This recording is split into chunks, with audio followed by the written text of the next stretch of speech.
Assalamualaikum warahmatullahi wabarakatuh. Waalaikumsalam warahmatullahi wabarakatuh.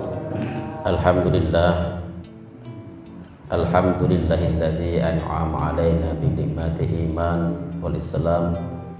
Asyhadu an la ilaha illallah wahdahu la syarika lahu wa asyhadu anna Muhammadan abduhu wa rasuluhu la haula wala quwata illa billah. Amma ba'd.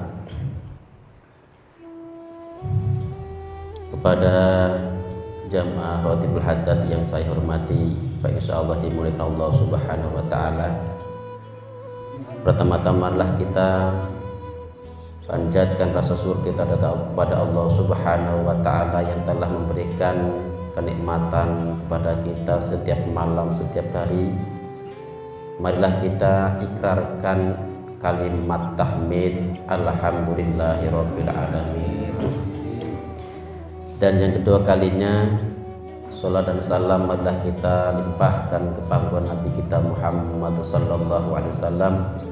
Mudah-mudahan kita semuanya dibimbing, diberikan kemudahan, diberikan syafaat, pertolongan di dunia maupun di akhirat nanti. Amin amin ya rabbal alamin.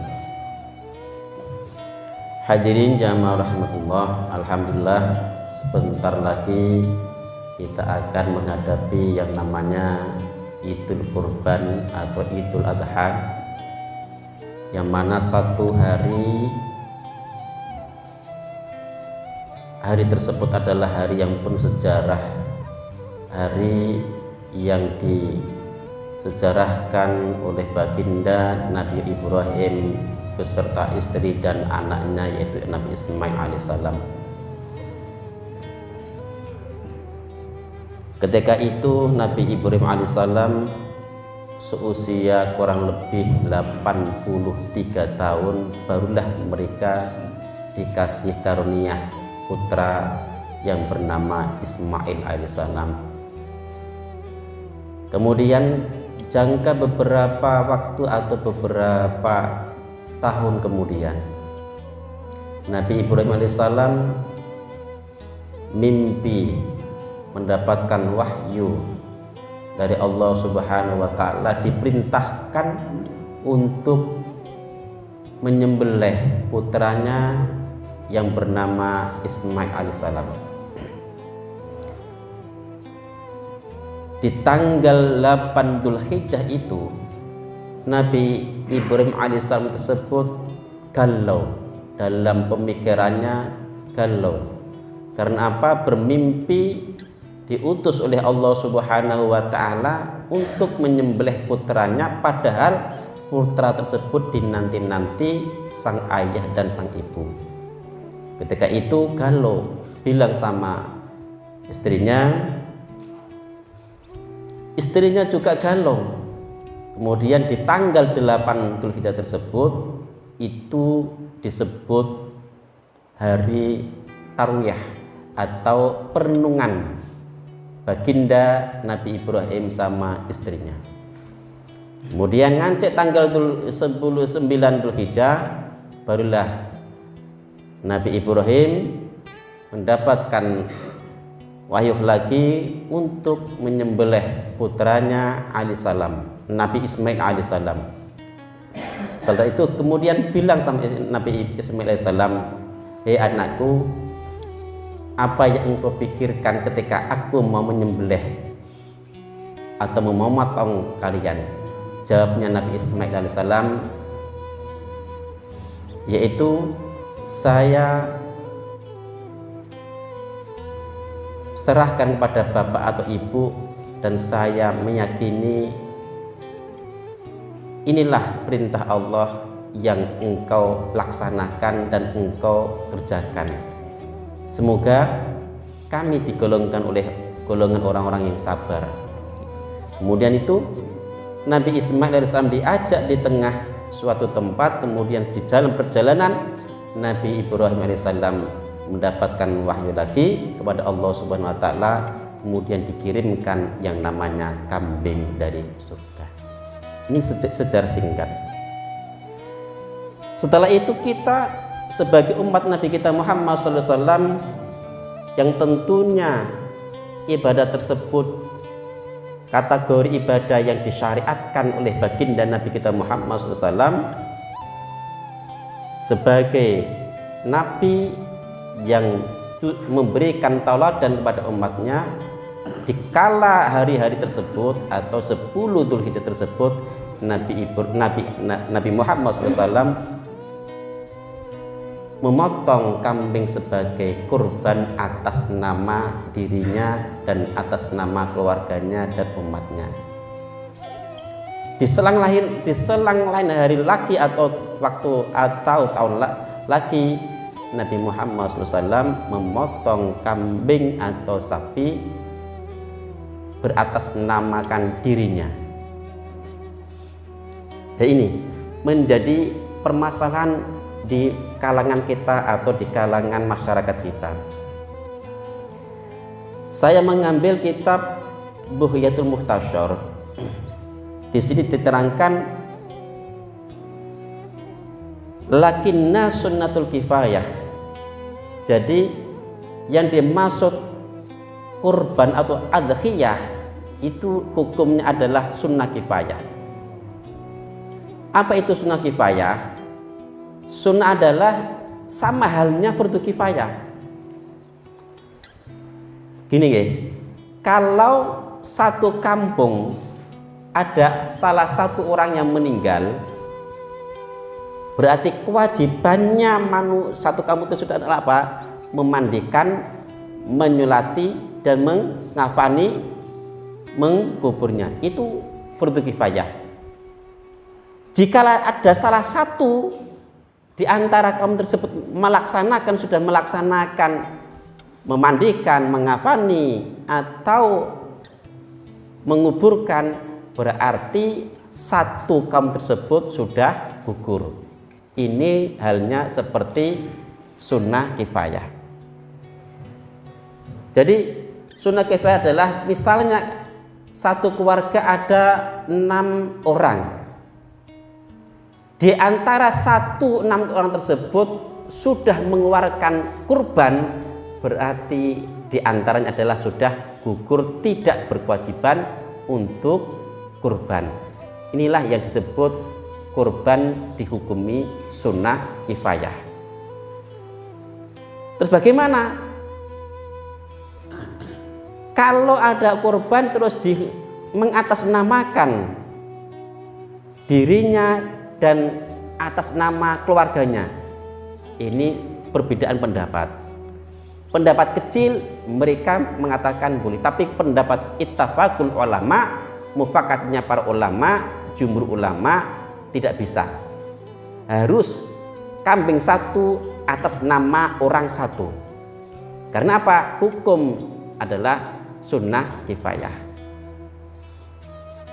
Dan niki masalah sudah merajalela pemahaman seperti ini. Jadi kalau ulama dulu itu mengajarkan kalau kambing satu untuk orang satu, kalau sapi satu untuk 7 orang. Sekarang ada yang pemahaman kambing satu untuk satu keluarga. Ini ada yang mengatakan seperti itu, cuman ulama atau yang mengatakan itu adalah sedikit. Kalau ada yang mengatakan kambing satu untuk 1 orang, sapi satu untuk 7 orang, itu adalah jumhur ulama atau ittifaqul ulama, dan itu juga pendapatnya Imam Syafi'i atau Syafi'iyah.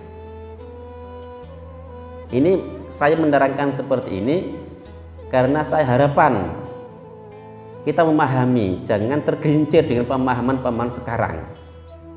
Kalau pemahaman sekarang itu sudah merajalela, kambing satu bisa digunakan untuk satu keluarga.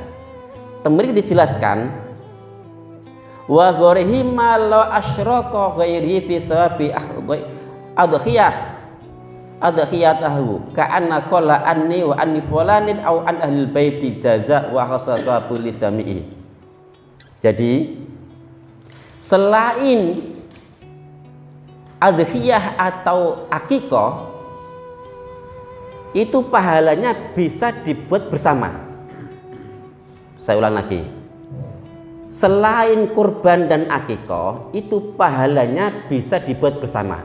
Katakanlah panjenengan sedekah kambing untuk sedekah kambing atas nama keluarga, itu bisa. Berarti pahalanya itu sudah untuk satu keluarga. Tetapi kalau adhiyah atau kurban, memiliki dijelaskan tidak bisa. Berarti apa? Kambing satu tetap di atas namakan satu orang, pahalanya untuk satu orang. Ngerti Pak nggih? Temui jelas wa ghairi ma la asyraka ghairi fi sawabi adhiyatahu ka'anna qala anni wa an fulanin aw an ahlil baiti jajawasul sawabul jam'i. Berarti kalau selain akikah atau selain kurban, itu pahalanya bisa berjamaah. Contoh sedekah, contoh malih napa? Wakaf, itu bisa berjamaah. Wakaf uang, wakaf tanah untuk satu keluarga bisa. Tetapi temriki kalau adhiyah atau akikah, temriki tidak bisa. Harus satu orang. Kan ngerti Pak nggih? Jadi kalau akikah berarti kalau laki-laki 2 kambing, kalau perempuan 1. Nggak bisa laki-laki terus kambing 2 untuk satu keluarga, ngakikah satu keluarga nggak bisa. Nyembelih memotong kambing 2 untuk satu keluarga, akikah satu keluarga nggak bisa. Kita jelas wa ghairihima. Kalau selain adhiyah, kurban dan selain akikah, itu pahalanya bisa berjamaah. Artinya apa? Ketika sedekah kambing atau sedekah apa atas nama keluarga, pahalanya untuk keluarga sakit. Atau wakaf untuk pahalanya satu keluarga boleh. Tetapi kalau akikah atau adhiyah atau kurban untuk orang satu. Ini keterangan dari kitab Bughyatul Muhtasyar. Gitu ya. Sedikit ini. Terus yang kedua,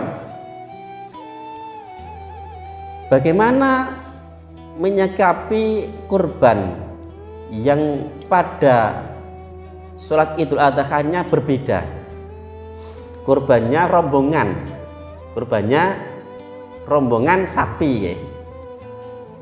Sapi untuk 7 orang, yang 3 orang menyakini hari Minggu, yang 4 orang menyakini hari Sabtu.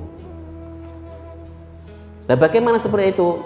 Seperti itu lebih baiknya yang 4 orang yang menyakini hari Sabtu berarti nggak bisa memaksakan untuk memotong hari Sabtu. Kalau memaksakan terus yang ketiga itu ikut memotong hari Sabtu, berarti yang menyakini hari Minggu dipotong hari Sabtu, itu namanya bukan kurban, sedekah. Jadi dipahamkan dulu. Nah, dulu ada seperti itu. Tadi mohon maaf, ini harus kita rubah. Harus dipotong di hari Minggu, lebih aman dan lebih nyaman, tenang, dan Pak insya Allah dikatakan kurban bersama. Ngerti nggih yang saya sampaikan? Mungkin ada pertanyaan 1 atau 2. Monggo Pak. Ya, assalamualaikum warahmatullahi wabarakatuh. Waalaikumsalam. Terima kasih Ustaz Ahmad. Saya ingin bertanya terkait dengan pelaksanaan Idul Kurban itu, ada semacam anjuran yang kita baca dan juga kita dengarkan dari tausiah para ustaz bahwa warga atau umat Islam yang akan berkurban itu dilarang untuk memotong kuku atau memotong bulu sebelum pelaksanaan penyembelihan hewan kurban. Ini sebenarnya tujuannya apa, Pak Ustaz? Dan juga khusus yang saya tanyakan nanti setelah pelaksanaan penyembelihan hewan kurban untuk kulit, kemudian juga untuk kaki dan untuk kepala sapi ataupun kambing itu rata-rata kalau dibagi kan 3 bisa. Nah itu yang benar seperti apa menurut aturan agama Islam yang betul? Terima kasih. Wassalamualaikum warahmatullahi wabarakatuh. Terima kasih. Yang pertama yaitu mengenai bagaimana atau anjuran tidak untuk memotong kuku atau rambut. Itu adalah sunnah ya. Sunnah bagi yang kurban. Sunnah itu ada yang berpendapat satu keluarga, tidak hanya si pengurban, tapi satu keluarga itu disunahkan tidak memotong kuku atau rambut. Katakanlah Pak Pedi di dalam rumah tangganya ada 4 orang.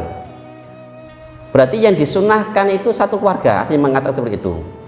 Tapi ada juga mengatakan cukup hanya Pak Pedi. Tapi yang mayoritas atau jumhur ulama mengatakan satu keluarga tidak memotong kuku dan rambut. Itu sebagai istilah sunnah dan sebagai bukti kita kepada Allah Subhanahu wa taala. Yang kedua, terus bagaimana kurban yang dimana ada kepala, kulit sama kakinya. Gini, pada hakikatnya kurban itu kan semuanya akan ada beberapa bagian ya Pak ya. Ada yang sepertiga itu disedekahkan, sepertiga itu dihadiahkan, sepertiga itu bisa diambil si kurban. Ada berarti sepertiga itu dibagikan, disedekahkan, sepertiga itu dihadiahkan. Hadiah berarti untuk siapa? Boleh untuk non muslim apalagi muslim. Itu hadiah. Kalau sedekah berarti non muslim tidak kategori mendapatkan sedekah. Berarti milah temeriku ada pembagian. Kurban itu sepertiga disedekahkan, sepertiga itu dihadiahkan, sepertiga diambil biak si kurban boleh. Terus bagaimana untuk kenapa kaki, kulit dan kepala? Bagaimana ketika mau digunakan? Ini kalau si kurban tersebut kalau sudah diserahkan panitia, otomatis haknya itu sudah dikuasai oleh panitia. Panitia itu mau dihadiahkan, mau disudahkokan, niku terserah panitia. Tetapi temeriku tidak boleh panitia itu menjual untuk kepentingan perawat kurban. Misalnya pun terus kulit didol, kaki didol, kepala didol, dijual untuk pembiayaan kurban, nggak boleh. Nggak boleh. Kalau jadi kaki, kepala, kulit itu diserahkan, dihadiahkan pada siapa? Kemudian pada si fulan, kemudian si fulan terus dijual, itu boleh. Dan jadi misalnya pun si panitia tersebut ada memiliki kulit, kaki, kepala, kemudian panitia tersebut menghadiahkan pada siapa? Misalnya kepada Pak Jumingan ya, sebagai orang yang diberi hadiah kaki, kulit, kepala. Lah ini mau dijual, niki haknya Pak Jumingan. Mau disimpan haknya Pak Jumingan, mau dijual haknya jenengan. Tapi kalau dijual untuk langsung dari panitia sendiri, dijual untuk istilah keperluan kurban tersebut atau keperluan penyembelihan dan lain-lain, itu yang tidak boleh. Ngerti nggih? Oke, pripun? Ngaten Pak Edi? Jadi si kurban tersebut itu sudah menyerahkan panitia. Berarti haknya itu sudah dimiliki panitia. Mau disedekahkan, mau disodakokkan, niku tergantung panitia. Tapi kalau panitia menjual untuk digunakan operasional biaya kurban tersebut tidak boleh. Kalau panitia tersebut dihadiahkan pada seseorang, kemudian orang tersebut mau dijual atau tidak, niku terserah mereka. Ngoten nggih? Kula kinten, monggo Pak Jum. Assalamualaikum warahmatullahi wabarakatuh. Waalaikumsalam. Mau nanya langsung aja tadi. Yang mau saya tanyakan kaitannya korban dengan akikoh. Karena ada pemahaman belum akikoh kok korban. Jadi apakah yang benar bagaimana? Itu pemahaman itu kan mengisyaratkan bahwasanya lebih mementingkan akikoh daripada korban. Kalau sudah akikoh baru bisa korban. Ataukah ada penjelasan yang bagaimana nanti pencerahannya kaitannya yang saya tanyakan masalah akikoh dan korban itu. Itu terima kasih. Wassalamualaikum warahmatullahi wabarakatuh. Oke, terima kasih. Jadi lebih diutamakan mana antara akikoh sama korban? Gini. Kalau menyikapi akikoh itu kan sunnah muakkad ya. Dan tugasnya itu sebagai tugasnya adalah ayah. Jadi ketika jangka waktunya akikoh itu lebih panjang, lebih lama. Akikoh itu saya bacakan dulu. Akikoh itu adalah sunnah muakkad bagi si ayah. Ayah itu mengakikoi anak tersebut adalah sunnah muakkad. Lah jangka waktunya apa? Apa itu? Mulai anak dilahirkan sampai mereka balik. Jangka waktunya nggih. Jangka waktunya sunnah muakkad untuk wali, untuk orang tuanya. Lah bagaimana ketika menjelang hari atau menjelang Idul Adha tersebut diutamakan mana? Akikah atau nopo niku kurban? Kalau orangnya mampu, nggih Pak nggih. Kalau orangnya mampu, ya apa salahnya ya kurban ya akikah. Tapi kalau orangnya baru mempunyai uang digunakan untuk kambing 1 atau 2, dan mereka justru malah didahulukan untuk adhiyah, kurban. Adhiyah. Paham nggih Pak nggih? Adhiyah. Setelah itu, setelah mereka itu kurban, barulah waktunya kan masih ada. Waktu untuk sunnah muakkad tersebut kan masih mereka dilahirkan, anaknya dilahirkan sampai mereka balik. Berarti sunnahnya masih ada, sunnah muakkadnya masih ada. Berarti setelah kurban dia bisa akikah. Nah utamanya mana? Ya nak podo-podo kan diambil lagi hukumnya dulu. Hukumnya kurban pendapatnya Imam Syafi'i adalah sunnah kifayah. Kalau akikah sunnah muakkad. Sunnah muakkad itu sunnah yang ditekankan, dan sunnah kifayah itu adalah sunnah yang diantara mereka harus melakukan. Jadi kesimpulannya, kalau mereka mampu nggih Pak nggih, berarti mendahulukan adhiyah atau kurban, setelah itu baru akikah. Pripun? Ada yang mengatakan akikah dulu, ada yang mengatakan dulu. Pertanyaannya, kalau mendahulukan akikah, jarak waktu orang tua itu mengakikah itu panjang. Mulai anak dilahirkan sampai mereka balik. Setelah mereka balik, niku mboten enten tugasnya orang tua. Misalnya pun mereka sudah balik, orang tua tidak mampu, ya sudah tidak dihukumi sunnah muakkad. Misalnya Pak Slamet punya anak sudah dewasa umur 19 tahun, belum mengakikoi anak tersebut, itu kan mereka kan sudah hilang. Sunnah muakkadnya, waktu sunnah muakkad sudah hilang. Paham nggak Ki? Paham betul?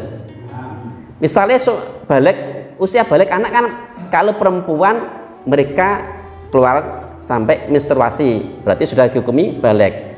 Mulai mereka dilahirkan sampai mereka menstruasi, Berarti jangka antara dilahirkan sampai menstruasi itu orang tua dihukumi sunnah muakkad. Kalau setelah itu orang tua belum bisa mengakikoi sampai mereka mampu punya uang, lah mereka di usia sudah balik, berarti sunnah muakkadnya sudah hangus untuk orang tua. Tetapi bisa mereka mengakikoi sendiri, tapi sunnahnya muakkad sudah hangus. Misalnya pun contohnya sholat duha niku wektalipun mulai matahari terbit sampai mau menjelang duhur. Kalau sudah lewat dari jam duhur, ya sudah nggak ada sunnah untuk sholat duha. Paham betul? Sudah tidak dihukumi untuk sholat sunnah duha, seperti halnya akikah. Berarti kalau bagaimana kemudian mendahulukan akikah atau adhiyah atau kurban? Berarti didahulukan kurban, karena hukumnya waktunya sudah habis. Ngerti ya? Misalnya pun malih pertanyaan kan itu, kalau akikah itu menjelang adhiyah ada seorang perempuan melahirkan di bulan Idul Hijjah. Lah ini baru pertanyaan yang pertanyaan cerdas. Bagaimana hukumnya mendahulukan anak saya akikoi atau kurban? Kalau saya jawab lagi, kalau mereka mampu lebih baik dikerjakan semuanya. Kalau tidak mampu, ya diambil salah satu, tidak apa-apa. Itu toh sama-sama sunnah muakkad atau sunnah kifayah. Kalau kita ngoten nggih, sampun jelas nggih. Nanti saya ulang lagi, ada batasnya nggih, ada batasnya. Kemudian kenapa di hari itu misalnya si perempuan tersebut tanggal 3 melahirkan, pas tanggal 10 ini pun kurban nggih. Berarti amalan yang paling diutamakan, amalan yang paling utama di hari itu adalah apa? Kurban. Gimana? Jadi amalan yang paling diutamakan oleh Allah di hari itu adalah kurban. Berarti di situ diutamakan kurban. Akikah bisa lain waktu. Sampai lain waktu lagi kok nggak bisa. Misalnya katakanlah mereka dewasa, berarti waktunya sudah hangus untuk hukum sunnah muakkadnya. Ngoten ingkang kula terangaken saged paham nggih Pak nggih? Terima kasih. Dari kami apabila ada kesalahan atau kekhilafan dari ucapan atau hal-hal yang saya sampaikan, itu semata-mata dari kami sendiri. Apabila dari ada kebenaran, itu semata-mata dari Allah Subhanahu wa taala. Dan yang jelas apabila ada kesalahan, saya mohon maaf yang sebesar-besarnya. Dari kami, assalamualaikum warahmatullahi wabarakatuh. Waalaikumsalam warahmatullahi wabarakatuh.